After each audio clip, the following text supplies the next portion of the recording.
Now, we have been going through the 7 churches of Revelation. We are now at number 5. We've hit Ephesus, Smyrna, Pergamum, Thyatira, and now we are at Sardis. But this is different than what we've seen in the past. We've been along the coastlines. We've been in these amazing cities. Now we are out here in this beautiful Hermes River Valley.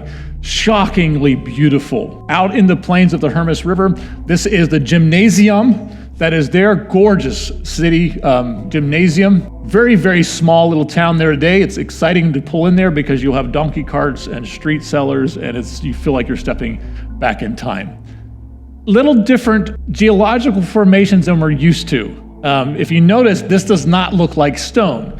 If any of you have been out in Wyoming and have seen the sand cliffs of Wyoming, or you go through Nebraska and you see how these big ravines are being washed out, it's kind of the same way. And what happened in the formation was the ancient seabed was pushed up into these hills and mountains. But it's really fine terrain and dirt. And you can see this ancient city wall here. We'll get to this.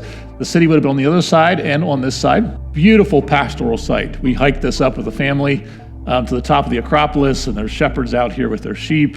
You hear the bells dinging off their neck, and it's a gorgeous, gorgeous place in the backside of the Hermes River Valley. Gorgeous, gorgeous place, and you can see the city wall being built around today. You can see how massively steep it is. 1,500-foot elevation change from the Hermes Valley up to the top of this. Eventually, Cyrus, we'll get here later, but Cyrus is coming in to conquer Sardis, and he goes around to all the kings and asks them and says, hey, I think we can take the city. And they laugh at him and says, no, Sardis is well too fortified. You're not going to be able to do it. Spoiler, Cyrus does end up conquering the city.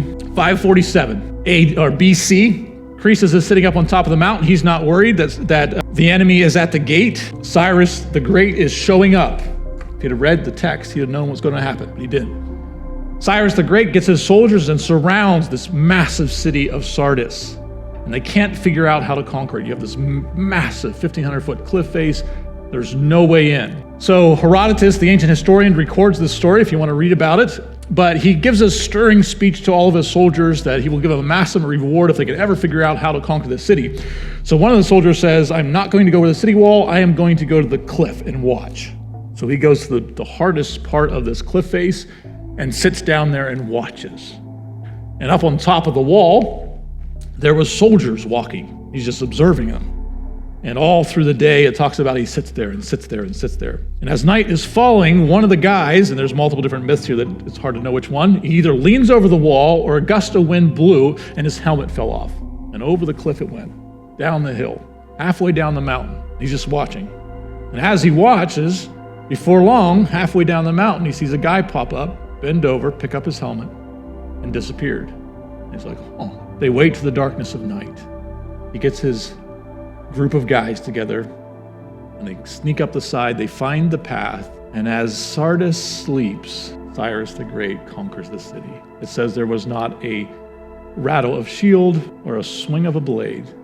Sardis falls. If I put myself in Cyrus's shoes, and it's now the night, they conquer the city, they roll out the barrels and have a festival evening, I want to know what they talked about. These losers, they slept? They didn't put any night guards out?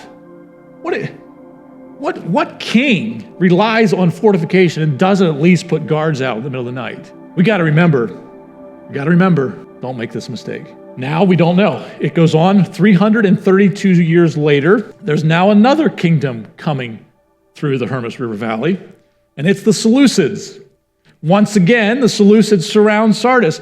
I don't know how we're going to conquer this city. How are we going to do it? Don't know what to do. Well, this time, one of the guys was sitting out there watching the wall. And there's a couple different myths with this. One has where they had a carcass of an animal that they butchered and they tossed it over the fence, over the side of the wall. And the carcass is laying down here somewhere down the mountain, and the vultures were coming down, grabbing a piece of the carcass and flying up to the wall and sitting there and eating. And they're like, well, if the vultures are sitting there, there can't be anybody else there, because they're not going to sit there if there's guards walking by. So you want to take a guess what they did. They waited till nightfall. The city was fast asleep. And the Seleucids conquered Sardis again.